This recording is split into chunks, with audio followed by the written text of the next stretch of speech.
మరణించితివా మనుజావతార సిలువ పైన మా రక్షక మరణించితివా మనుజావతార సిలువ పైన మా రక్షక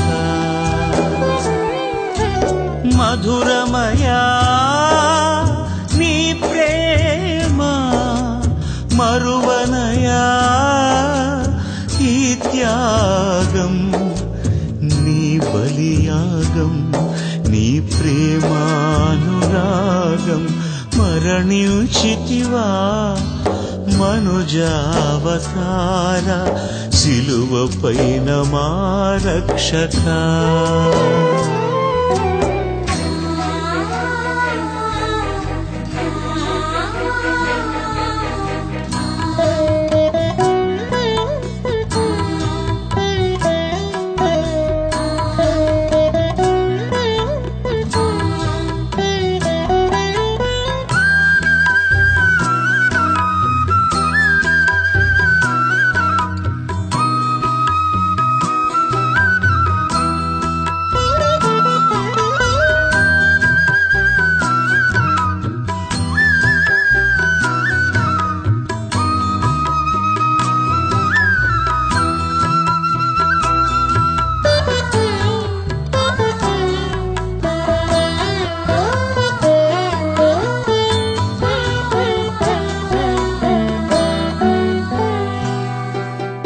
మనసులేని మాలోకం మహాఘోరముగా సిలువపై నిన్ను అంటగొట్టగా మనసులేని మాలోకం మహాఘోరముగా సిలువపై నిన్ను అంటగొట్టగా మత్సలేని నీ ప్రేమతో మము మన్నించి మా పాపము తొలగించితివే మానవ పాపం తొలగించితివే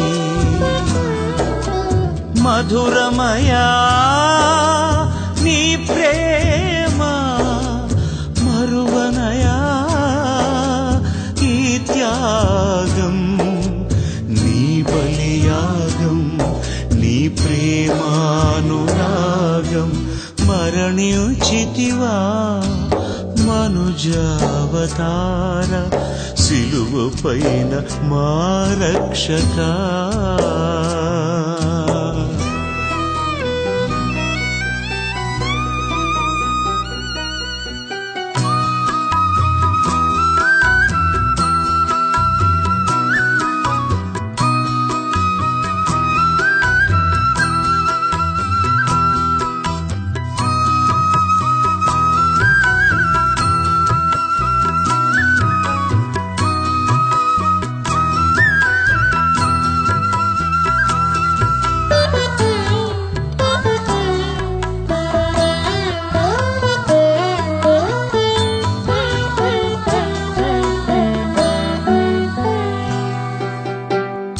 కలువరి కొండపైన కరుడు గట్టిన దొంగ ఒకడు పరితాపముతో ప్రాధేయపడగా కలువరి కొండపైన కరుడు గట్టిన దొంగ ఒకడు పరితాపముతో ప్రాధేయపడగా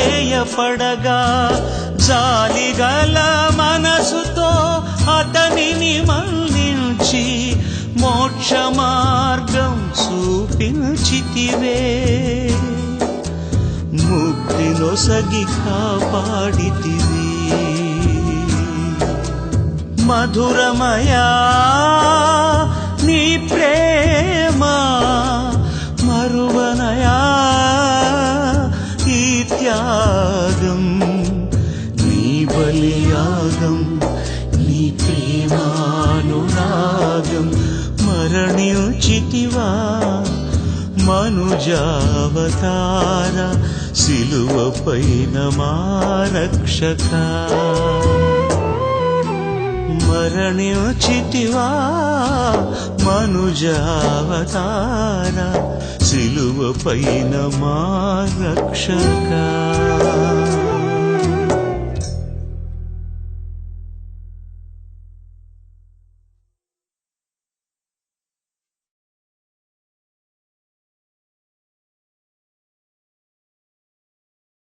నామానికి మహిమ కలుగును గాక. మరి ఒక సంవత్సరం అనే దయా కిరీటాన్ని ప్రభు మన జీవితాలను అనుగ్రహించి ఈ మండల కాల ధ్యానముల్లో ఈ దినం కొరకు మనల్ని ఈ రీతిగా ఇక్కడ సిద్ధపరిచిన విధానాన్ని బట్టి ప్రభునికి కృతజ్ఞతాస్తుతులు చెల్లిస్తున్నాను. ఇటు అవకాశం ఇచ్చిన దేవునికి, అభిషిక్తులకి, సంఘ పెద్దలకి నా హృదయపూర్వక వందనాలు. వాక్య ధ్యానంలో కన్నా వెళ్లే ముందు ఒక చిన్న ప్రార్థన చేసుకుందాం. మమ్మల్ని మిక్కిలిగా ప్రేమిస్తున్న మా ప్రియ పరలోక తండ్రి, సర్వాధికారి, పరిశుద్ధుడా, పరమందాసీనుడా, త్రియేక దేవ, ఉన్నతమైన పరిశుద్ధుడా, నీ యొక్క విలువైన ఉన్నత నామమునకు వందనాలు, స్తుతులు, స్తోత్రములు. ఈ రీతిగా నీ యొక్క సన్నిధానంలో మేమందరము చేరి ప్రార్థించడానికి నీవు మాకు ఇచ్చిన కృపను బట్టి నీకు స్తోత్రములు. ప్రవ్వా, నీ యొక్క స్వరం వినే సమయానికి మేము ఇక్కడ చేరి ఉన్నాం. నీ యొక్క స్వరం మా యొక్క చెవులలో ప్రవ్వా చొచ్చుకొని హృదయం అనే పలక మీద నీ యొక్క మాటలు మా హృదయంలో రాసుకునే కృపను అనుగ్రహించమని, నీ మాటలు ప్రవ్వా మమ్మల్ని విశ్వాసం ఇంకను బలపరిచే రీతిలో ఉండేలాగా మా జీవితాల్లో మేము ప్రభా తలపోసుకొని ముందుకు వెళ్ళే కృపను అనుగ్రహించమని యేసయ్య పరిశుద్ధ నామంలో అడిగి వేడుకొని ప్రార్థించి అడిగినవన్నీ పొంది ఉన్నాం మా తండ్రి. ఆమేన్, ఆమేన్. అందరికీ వందనాలు. నేటి మన ధ్యానాంశము ఉత్తరవాదము.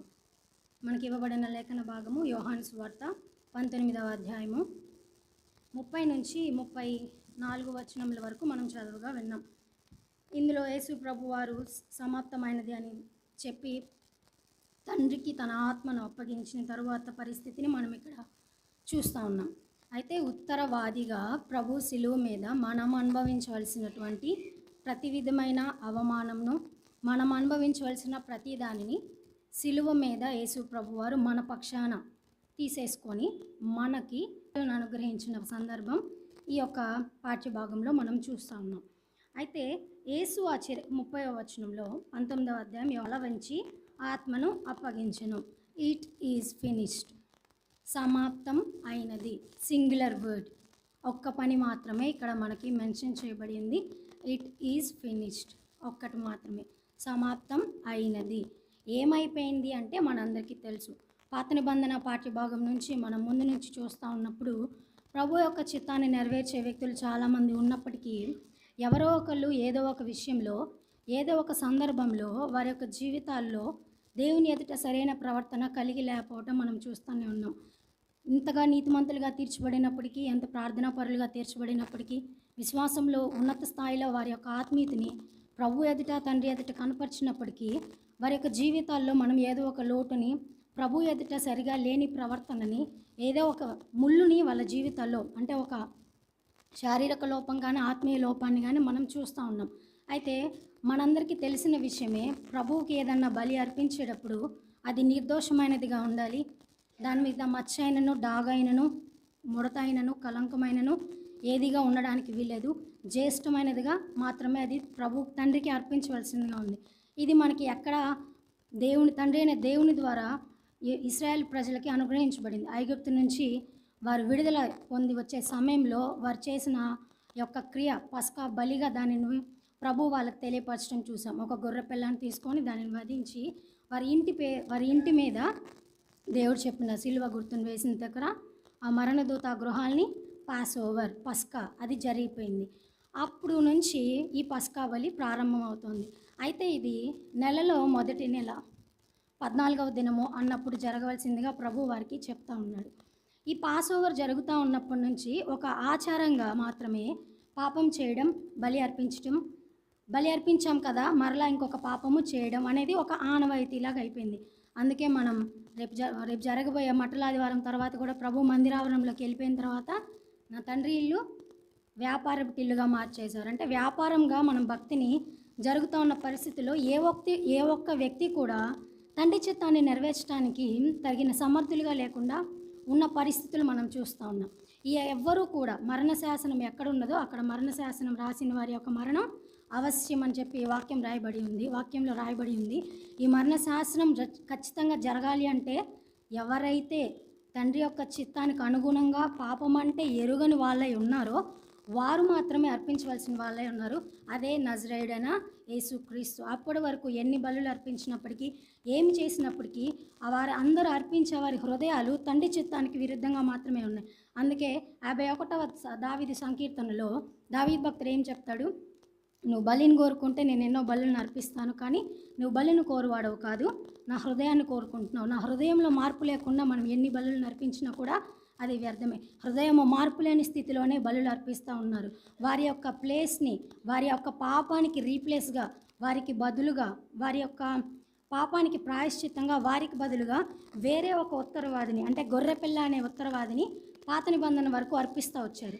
కానీ పశువుల యొక్క రక్తం ద్వారా పాపం అనేది కడగబడుతుందా అంటే కాదు. కానీ హృదయపు మార్పును బట్టి పాపం కడగబడుతుంది. ఆ హృదయంలో మార్పు అనేది ఎవరికీ కలగట్లేదు కదా. ఎవరికీ కలగని స్థితిలో ఉన్నప్పుడు తండ్రి మనకి ఇచ్చిన ఒక వరము ఎవరు అంటే కుమారుడైన యేసుక్రీస్తు. ఆయన ద్వారా మాత్రమే ఈ ఒక్కసారే ప్రధాన యాజకుడు అర్పించవలసింది పాపం ఎరగకుండా ఆయన శిలువలో ఏం చేశాడు? సమస్తాన్ని అర్పించేశాడు. మనకి నిర్గమకాండము 12వ అధ్యాయము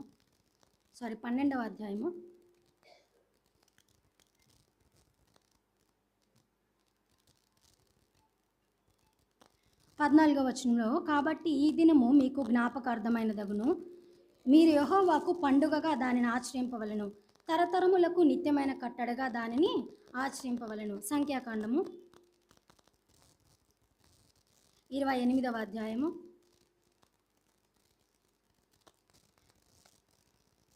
16 నుంచి 18 వచనాలలో ఏమనుందంటే, మొదటి నెల 14వ దినము యెహోవాకు పస్కా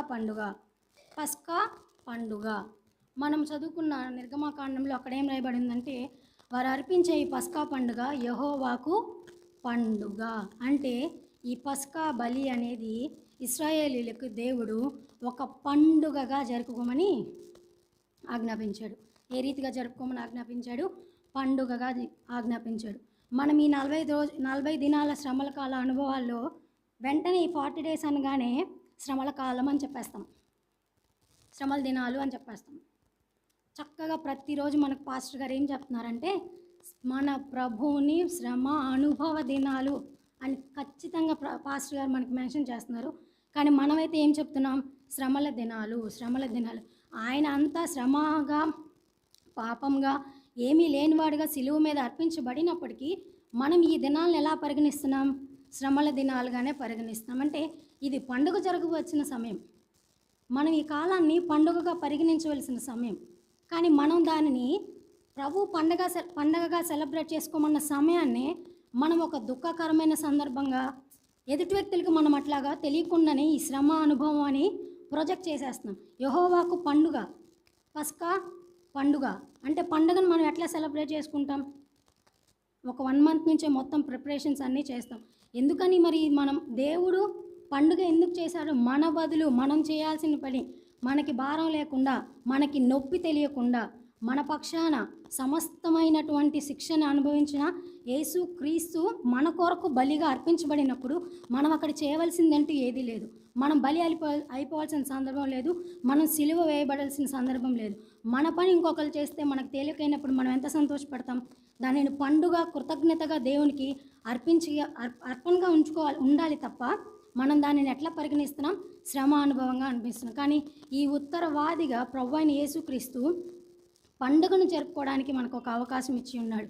ప్రతి సంవత్సరం వల్లే ప్రధాన యాజకుడు వెళ్ళి అతి పరిశుద్ధ స్థలంలో బలి అర్పించాల్సిన అవసరం లేదు. మనం ఏం చేసినటువంటి దహన బలులు కానీ ఏమి కూడా మనం అర్పించవలసిన పరిస్థితి లేదు. కానీ ఇప్పుడున్న పరిస్థితిలో మనం మన సజీవ యాగముగా మన ప్రభువుకి మనం ఏం చేసుకోవాలి? అర్పించుకోవాలి. ఈ ఉత్తరవాది ఎవరు అంటే ప్రభువైన యేసుక్రీస్తే. ఎందుకని ఉత్తరవాదిగా మాట్లాడుతున్నాం అంటే, ఆయన ఉత్తరవాదిగా, పరిశుద్ధాత్ముడిగా దేవుడు కనపరిచిన సందర్భం మనం చూద్దాం. యోహాను సువార్త 14వ అధ్యాయము 16వ వచనం. నేను తండ్రిని వేడుకొందును, మీ యొద్ద ఎల్లప్పుడూ నుండుటకై ఆయన వేరొక ఆదరణకర్తను, అనగా సత్యస్వరూపియగా ఆత్మను మీకు అనుగ్రహించును. ఫుట్ నోట్లో నెంబర్ 1 దగ్గర ఉత్తరవాది అని రాయబడి ఉంది. తర్వాత అదే అధ్యాయం 25వ వచనంలో, నేను మీ యొద్ద ఉండగానే ఈ మాటలు మీతో చెప్పి తిని, ఆదరణకర్త అనగా తండ్రి నా నామమున పంపబోవు పరిశుద్ధాత్మ దానికి కూడా మరలా ఏమనుంది ఫుట్నోట్లో? ఉత్తరవాది.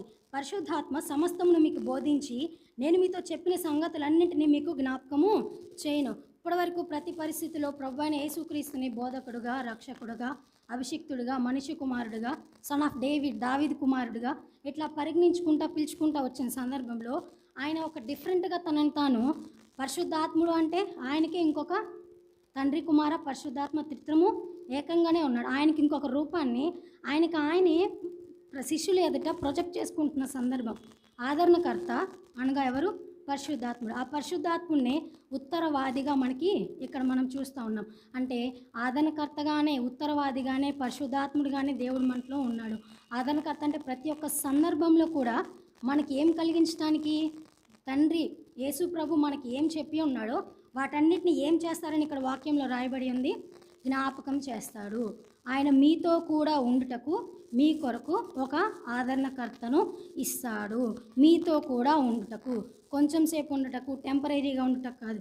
పాత నిబంధన కాలంలో స్పిరిట్ ఆఫ్ ద లార్డ్ అంటే దేవుని ఆత్మ అంటే కొంచెం సేపు ఉండి వెళ్ళిపోయిన సందర్భాలను మనం చూస్తూ ఉంటాం.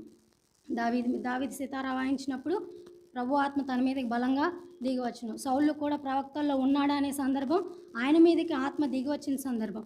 అంతేకాని ఈ నూతన నిబంధనలో పరిశుద్ధాత్మను ఈ ఉత్తరవాది అనే వ్యక్తి మనలో, పరిశుద్ధాత్ముడు మనలో సంచకరువుగా అంటే డిపాజిట్ చేయబడ్డాడు. ఇంకా ఆయన మన నుంచి ఎక్కడికి వెళ్ళిపోడు. ప్రతి సందర్భంలో ఆయన మనతోనే ఉన్నాడు, మనలోనే ఉన్నాడని గమనంలో మనం ఉండాలి. అందుకే ఇక్కడ రాయబడింది, మిమ్మల్ని అనాథులుగా విడవను అన్నప్పుడు ఆయన మనతోనే ఉంటాడు. సందర్భంలో ఏం చెప్తా ఉన్నాడు? నేను వెళ్ళి మీ కొరకు ఒక ఆదరణకర్తను పంపిస్తాడు. ఆయన ప్రతి సందర్భంలో కూడా మీతోనే ఉంటాడు. ఈ పాప పరిహారం కానీ, పరలోకానికి వారసత్వం కానీ ఈ ఉత్తరవాద క్రమం ద్వారానే మనకు జరిగింది. ప్రభువు ఆయన ప్రజలకి, తండ్రి అనే దేవుడికి మధ్యవర్తిగా ఉండి ఏమేమైతే ప్రజల పక్షాన్ని అనుభవించవలసిన వారు ఉన్నారో, ప్రజలు అనుభవించవలసిన వారు ఉన్నారో వాళ్ళందరి పాపము ఆయన మీద మోపబడింది. శిలువ మరణము ద్వారా సమస్తము కొట్టివేయబడింది. ఆ శిలువ మరణము మన ఉత్తరవాది మనకు అనుగ్రహించిన గొప్ప స్వాస్థ్యం ఏంటంటే పరలోకం. నేనుండి స్థలంలో మీరు కూడా ఉండులాగున. హై ప్రీస్ట్లో, హై కింగ్డమ్లోకి, ఆ డైనెస్టీ ఫ్యామిలీలోకి ఎవరు పడితే వాళ్ళకి ఈ లోక రాజ్యంలోకి వెళ్ళడానికి అయితే ఎంట్రీ ఉండదు. పెద్ద పెద్ద పర్మిషన్స్ కావాలి. మనకు ఒక విలువ ఉంటేనే మనం పెద్ద పెద్ద వాళ్ళతో కలవడానికి అవకాశం ఉంటుంది. కానీ ఆ దేవాలయపు తెర చినిగిపోయిందంటే దాని అర్థం మనకి పరలోకానికి దేవుడు ఒక మార్గాన్ని సరళము చేసి ఉన్నాడు. ఈ ఉత్తరవాదిగా ప్రభువు మనకి పరలోకానికి మార్గాన్ని సరళం చేయడంతో పాటు వారసత్వం ఇచ్చాడు, సన్షిప్ ఇచ్చాడు. మనం అది గుర్తుపెట్టుకోవాలి. అబ్బా తండ్రి అని మొరపెట్టడానికి అవకాశం ఇచ్చాడు. ధర్మశాస్త్రం ప్రకారం తండ్రి అని పిలిస్తే దేవుణ్ణి శిక్షించాలి. కానీ తండ్రినే మనకు కనపరిచిన ఈ ఉత్తరవాది ప్రభువైన యేసుక్రీస్తు. ప్రశ్నకు జవాబు ఇచ్చే వ్యక్తి అని ఉత్తరవాదిగా అంటాం. ఒక ప్రశ్నగా మిగిలిపోయింది ఏంటి అంటే పాత నిబంధన నెరవేర్పు. దాన్ని ఎవ్వరూ ఏమీ చేయలేకపోతున్నారు. ఏ మనిషి చేయడానికి పూనుకున్నా వారి యొక్క జీవితాల్లో ఏదో ఒక లోపం ఉంది. ఏ లోపం లేకుండా ఈ ఉత్తరవాదిగా ప్రభువైన యేసుక్రీస్తు వారు సమస్తాన్ని మన పక్షాన ఉండి తండ్రి యొక్క ప్రశ్నకి, లేకపోతే ధర్మశాస్త్రం అనే ప్రశ్నకి జవాబుగా నిలిచిన వ్యక్తి ఎవరు అంటే నజరేయుడైన యేసుక్రీస్తు మాత్రమే. ఆయన మన జీవితాల్లో తండ్రిని కనపరిచి మనల్ని పరలోకంలోకి, స్వాస్థ్యంలోకి సంపూర్ణంగా తీసుకొని వెళ్ళడానికి సమస్తము మన పక్షాన ఉండి ఆయన భరించేసి ఉన్నాడు. హెబ్రీయులకు రాసిన పత్రిక 7వ అధ్యాయము 28వ వచనం చదవండి.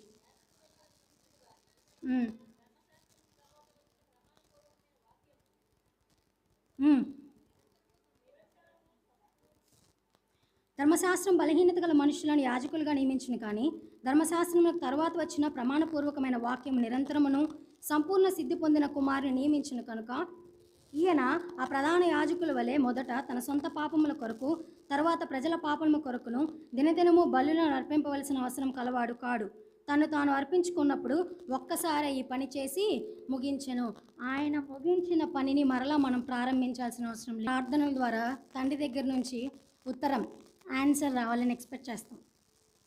ఆ ఆన్సర్స్ మనకి రావడం ఆలస్యమైనప్పుడు మనం ఇంకెక్కువ మొరపెట్టడం, కుదిరితే దేవుడిని ప్రశ్నించడం, నేను నీకు కనపడట్లేదా, అందరు కనపడుతున్నారు, అందరి జీవితాల్లో కార్యాలు జరిగిపోతున్నాయి. ఇలాంటి ప్రశ్నలు మనకు ఆటోమేటిక్గానే వస్తాయి. ఇన్ని సంవత్సరాలు ఎట్టి పరిస్థితుల్లో నీ సన్నిధానంలో మేము ప్రార్థించి ఉన్నాం. ఎదుటి వ్యక్తుల జీవితాల్లో కార్యాలు జరిగినప్పుడు మనం దేనికన్నా ఎదురు చూస్తున్న నిరీక్షణ సమయంలో ప్రభువును మనం అడిగే ప్రభుతో మన యొక్క కాన్వర్జేషన్ ఇట్లానే ఉంటుంది. మనం తండ్రితో యేసుక్రీస్తు నామమును బట్టి ప్రార్థన చేస్తున్నాం. అంటే మన ప్రార్థన ద్వారా కూడా మనం ఆయన నుంచి ఆన్సర్స్, ఉత్తరాలని, జవాబుల్ని మనం ఎక్స్పెక్ట్ చేస్తూ ఉంటాం. అవి తండ్రి యొక్క చిత్తానుసారమైన సమయంలో జరిగినప్పుడు చాలా గొప్పగా ఉంటాయి. మీ కాలగతులు నా వశము అని ఉంది. నా చిత్తంలో సమస్తాన్ని సమకూరుస్తానని వాక్యంలో రాయబడి ఉంది. ఆ సమయం వరకు మనం ఏం చేయవలసిన వారమై ఉన్నాము అంటే ఓపిక పట్టవలసిన వారమై ఉన్నాం. చాలా వరకు మన యొక్క మైండ్లో ప్రేయర్ అంటే మనం దేవుడితో మొరపెట్టడం అనుకుంటాం. Prayer is not a monologue, it's a dialogue. Prayer monologue కాదు, రేడియోలాగా ఆన్ చేసి మనం విన్నంతసేపు దాన్ని కట్టేసే మోనోలాగ్ కాదు, డైలాగ్. మనం ఆయనతో మాట్లాడితే ఆయన మనకి ఏం చేస్తాడు, ఉత్తరం ఇస్తూ ఉంటాడు.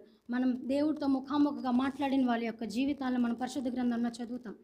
దేవుడితో ఎన్నో రోజులు, ఎన్నో మార్లు గొప్ప గొప్ప సేవకులు మాట్లాడినప్పుడు వారి అనుభవాల్ని పరిశుద్ధ గ్రంథంలోనే మనం చూస్తూ ఉన్నాం. అంటే మనం ఆయన యొక్క సమాధానం మనకు జవాబు ఇచ్చే వరకు మనం మోనోలాగ్ ప్యాటర్న్ ఆపేసి డైలాగ్ ప్యాటర్న్లోకి దిగవలసిన వారమై ఉన్నాం. మనం జనరల్గా అంటాం ఆ డైలాగ్ వేశారు అంటే, మనం ఏదన్నా ఒకటి మాట్లాడితే దానికి రివర్స్ వచ్చే మాటే డైలాగ్ అని మాట్లాడతాం. మరి మనం మాట్లాడుకుంటానే వెళ్ళిపోతాం. మరి ఆయన సమాధానం మాకు కావాలి కదా. ఆ సమాధానం వచ్చే వరకు మనం ఎదురు చూడవలసిన వాళ్ళమై ఉన్నాం కదా. ఎంతకాలం ఎదురు చూసిన తర్వాత మెస్సయ్య రావడం, సమస్త పాప పరిహారం జరగడం, ఒక పరిశుద్ధాత్మ యొక్క ఆహ్వానం మనలోకి రావడం అనేది జరిగింది. మన యొక్క జీవితంలో మనం ఎదురు చూసే సందర్భం మన జీవితాల్లో ఇప్పుడు ప్రజెంట్ అయితే అది ఒక నెరవేర్పు అయితే కాదు, కానీ మన జీవితాల్లో దేవుడిచ్చిన వాగ్దానాల యొక్క నెరవేర్పు. ఆ వాగ్దానాలను ఎత్తిపట్టుకొని మనం ప్రార్థిస్తాం. ఆ వాగ్దాన జవాబులు కావాలని మనం దేవుని సన్నిధానంలో ఏ జీవితంలో కార్యాలు చేసినట్టుగా మనం గమనించాం. ఎందుకంటే మనకి కళ ద్వారా కానీ దర్శనం ద్వారా కానీ అన్వయించిన విధానాన్ని బట్టి ఆ వాగ్దానంలో దేవుని సన్నిధానంలో ఎత్తిపట్టుకొని ఆ వాగ్దానంలో కొరకు మనం మొరపెట్టవలసిన వారమై ఉన్నాం. వాగ్దాన క్రమంలో దేవుడు మనకి ప్రతిఫలం ఇస్తాడు. మన యొక్క ప్రార్థనకి జవాబులు అనుగ్రహిస్తాడు. ఆయన వాక్కును మనకి దానం చేస్తూ ఉన్నాడు. ఆది అందు వాక్యం ఉండను, ఆ వాక్యము దేవుని యొద్ద నుండి, అంటే దేవుని యొద్ద నుండి ఆ వాగ్దానం మన దగ్గరికి వస్తుంది. అంటే మనకిచ్చిన వాగ్దానాలన్నీ మనం ఇచ్చిన ప్రామిస్ కార్డులో తీసుకోవడం కాదు, ఈ పరిశుద్ధ గ్రంథం చదివినప్పుడు వాటిలోంచి తీసుకోవడం కాదు, కానీ ఈ వాగ్దానాలు మనం స్వతంత్రించుకొని దేవుని సన్నిధానంలో ఎత్తి పట్టుకొని అడుగుతున్న ప్రతి ఒక్క వాగ్దానము ఆయన వాక్యం నుంచి తండ్రి అయిన దేవుడి దగ్గర నుంచి మనకి వస్తున్నది అని మనం గమనించుకోవాలి. మాట ఇచ్చి తప్పుటకు ఆయన మనుషుడు కాదు. మనుషులైతే ఇవాళ ఒక మాట, రేపటి మాట, కానీ ప్రభు చెప్పిన ఒక మాట ఎప్పటికైనా, ఎన్నిసార్లైనా, ఎన్ని తరాలకైనా నిశ్చయంగా అది నెరవేర్చబడుతుంది. ఆయన మనం చేసిన ప్రార్థనకి ఉత్తరము ఇయ్యక మానడు. There is no prayer that God not answer. దేవుడు అంగీకరించని ప్రార్థన కానీ, దేవుడు వినని ప్రార్థన కానీ, దేవుడు వద్దు అనే ప్రార్థన కానీ ఏది ఉండదు. మరి మనం అడుగుతున్నది ఎందుకు జరగట్లేదు? అందరికి జరుగుతున్నాయి కదా. అడుగుడు ఇయ్యబడును, వెదకుడి దొరుకును, తట్టుడి అడుగు ప్రతి వానికి. మరి మనం ఎందుకు పొందుకోలేకపోతున్నామంటే అడగవలసిన రీతిలో మనం అడగట్లా. అడగవలసిన విధానం అంటూ దేవుని సన్నిధానంలో ఉంది. చాలాసార్లు మనం ప్రార్థనాపూర్వకమైన జీవితాన్ని కొన్నిసార్లు మనం దేవుడికి వ్యతిరేకంగా ప్రవర్తిస్తాం. దేవుడికి వ్యతిరేక ప్రవర్తన కలిగి ఉన్నప్పుడు అది మనకి దేవుడిచ్చే సమాధానానికి ఆటంకంగా మన యొక్క శరీర బలహీనత కానీ, మానసిక ఆత్మీయ లోపం కానీ ఏదో ఒకటి ప్రభు ముందు కనపడతా ఉన్నప్పుడు మనకు జవాబులు అనేవి దేవుడి దగ్గర నుంచి రావు. ఆయన ఇచ్చిన వాగ్దానమును బట్టి వాగ్దానం అనేది తరతరాలకు వస్తుంది. ఒక జీవితంలో దేవుడిచ్చిన వాగ్దానం నిశ్చయంగా నెరవేరుతుంది. ఉదాహరణకి ఆది యందు వాక్యం ఉండును అని. ఆ వాక్యము సృష్టి ఆదిలో ఏం మాట్లాడింది? వెలుగు కలుగునుగాక. ఈ రోజుకి వెలుగు కలుగుతుంది. చెవులు గలవాడు వినుగాక. సూర్యుడు అస్తమించాలి, చంద్రుడు రావాలి అని ఆ రోజు ఒక్కరోజు చెప్పాడు దేవుడు.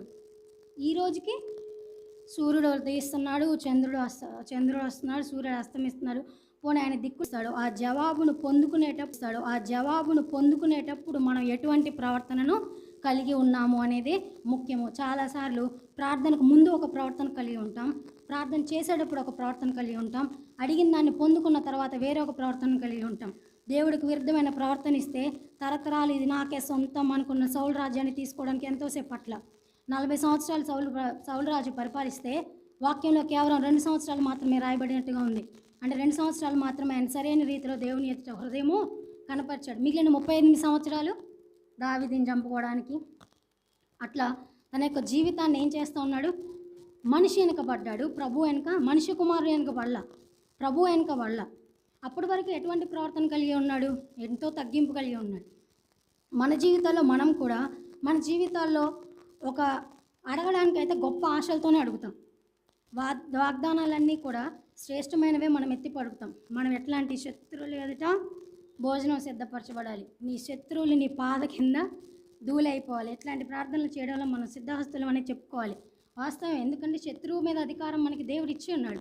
కానీ ఆ ప్రార్థనకి తగిన జవాబు పొందుకునేంత వరకు ఒక ప్రవర్తన, ప్రార్థన విశ్వాసంతో చేస్తాం, పొందుకుంటాం, దేవుడు అనుగ్రహిస్తాడు.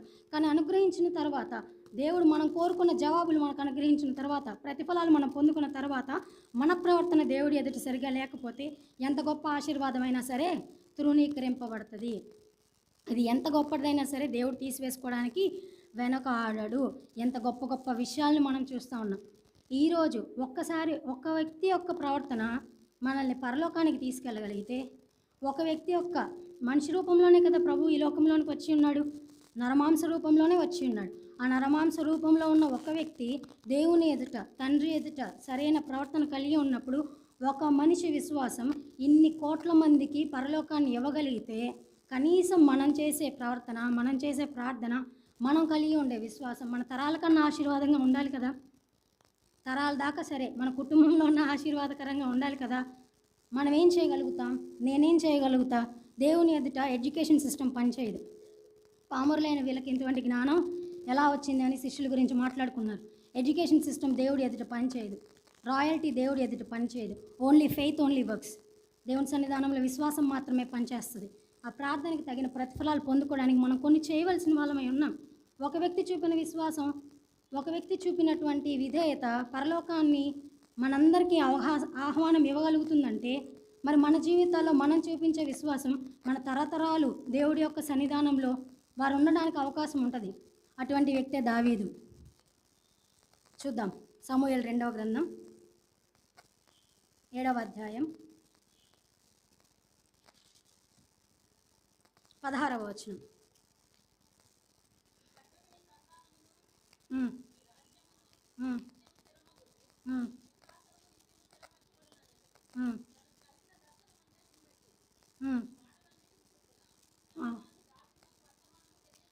చాలా, నీ మట్టుకు నీ సంతానమును నీ రాజ్యమును నిత్యము స్థిరమగును. ఇక్కడ దావీదు భక్తుడు దేవుని హృదయానుసారుడు ఒక బిగ్ డెసిషన్ని తీసుకుంటాడు. నేనైతే ఇంత గొప్ప మందిరావరణంలో ఇంత గొప్ప భవనంలో ఉంటున్నా, నా దేవుడి మందిరం గుడారాల్లో ఉంది, నేను నా దేవునికి ఒక మందిరాన్ని కట్టాలనుకుంటున్నాను అన్నప్పుడు ఈ మాటలన్నీ తండ్రి అయిన దేవుడు నాతాను ప్రవక్త ద్వారా దావీదు భక్తుడికి తెలియపరుస్తూ ఉంటాడు. దావీదు భక్తుడు హృదయానుసారుడుగా మనకు తెలుసు. దేవుని సన్నిధానంలో ఎట్లా ప్రవర్తించాడు, ఎట్లా బ్రతికాడని మనందరికీ తెలుసు. ఊరియా భార్య అయిన బత్షెబ విషయంలో తప్ప దావీదు ఏ విషయంలోనూ తప్పు చేయలేదు అని వాక్యం స్పష్టంగా తెలియబడుతుంది. అంటే ఆయనలో కూడా లోపం ఉంది, కానీ ఆయన దేవుణ్ణి వెతికిన విధానము, ఆయన దేవుని సన్నిధానంలో ప్రార్థించిన విధానము అందరితో పోలిస్తే it is a bit different. ఒక డిఫరెంట్ ప్రేయర్, డిఫరెంట్ జీవితాన్ని దేవుని సన్నిధానంలో దావీదు గడిపినట్లుగా మనం చూస్తాం. మన అందరూ అనుకున్నట్లు ఆయన చేసిన తప్పుకి ఎన్నో కోడలు అర్పించవచ్చు. ఆయన రాజు అయి ఉన్నాడు, చక్రవర్తి అయి ఉన్నాడు, 2000 3000 ఎన్ని కోడలైనా బలి అర్పించేసి పాప పరిహారం అనుకోవచ్చు. కానీ దానికి రాజు అయిన దావీదు గారి మనసు అంగీకరించలేదు. నా మనసు మారకుండా ఎన్ని అర్పించినప్పటికీ అది వ్యర్థమే, సరైన ఉత్తరం నాకు దేవుడి దగ్గర నుంచి రాదు. ప్రభా, ఎన్నాళ్ళ వరకు నువ్వు మౌనంగా ఉంటావు? నువ్వు మౌనంగా ఉంటే నేను సమాధిలోకి దిగిన వాని వల్లే అవుతాను, ఎట్లయినా సరే నీ దగ్గరే కూర్చుంటానని చెప్పి దేవుని సన్నిధానంలో కూర్చొని మొరపెట్టి హృదయానుసారుడు, అంటే ఆయన హృదయం ఎట్లాగా, ఆయన తండ్రి అయిన దేవుని హృదయము ఏ ప్రార్థన చేస్తే అంగీకరించబడుతుందో అటువంటి ప్రార్థన చేసే వరకు దేవుని సన్నిధానంలో నుంచి లెగవలేదు. ఆ ఒక్క సందర్భం దేవుని యొక్క ప్రణాళికను దావీదు విషయంలో నెరవేర్చడానికి దావీదు తలొగ్గినట్లుగా మనం చూస్తాం. ఆ విషయం తప్ప ఇంక ఏ సందర్భంలో కూడా దావీదు దేవునికి విరుద్ధంగా ప్రవర్తించినట్లే లేదు. ప్రతి విషయానికి ప్రార్థించినప్పుడు ప్రతి దానికి దేవుడు సమాధానం ఇస్తాడు. ప్రభువా, నేను వాళ్ళ మీదకి యుద్ధానికి వెళ్ళాలా వద్దా? ఓకే, వెళ్ళు. ఏఫోదును ధరిస్తాడు కదా దావీదు. అంటే పాత నిబంధన కాలంలోనే పరిశుద్ధాత్మను కలిగిన వాడిగా దావీదు ప్రార్థిస్తాడు.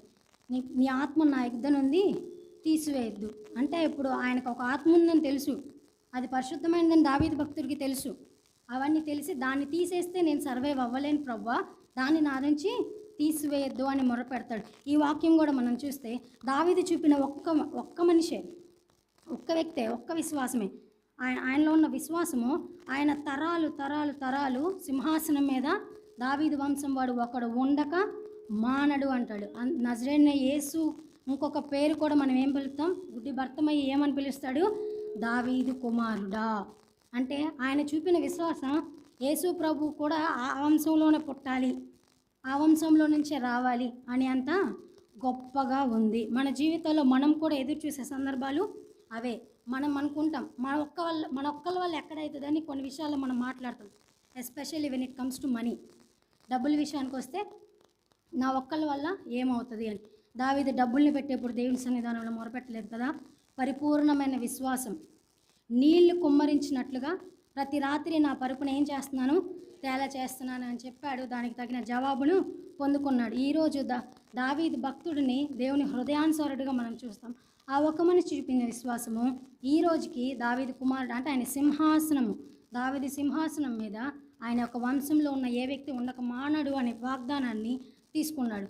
అదే యేసు ప్రభు వారు కూడా ఒక మనిషి చూపించిన విశ్వాసము ఈరోజు మనము సమస్తమైన పరిశుద్ధాత్మ వర ఫలములను పరలోకమును అనుభవించేంత గొప్ప విశ్వాసాన్ని తండ్రి ఎదుట దేవుడు కనపరచాడు. అందుకే ఒక్కమారే ప్రతి సంవత్సరం ప్రధాన యాజకుల్లాగా ఫస్ట్ తన పాపాలను ఒప్పుకొని తర్వాత మిగిలిన వాళ్ళ పాపాలను ఒప్పుకునే పరిస్థితులు ప్రభు అయిన యేసుక్రీస్తు మనల్ని ఉంచలేదు.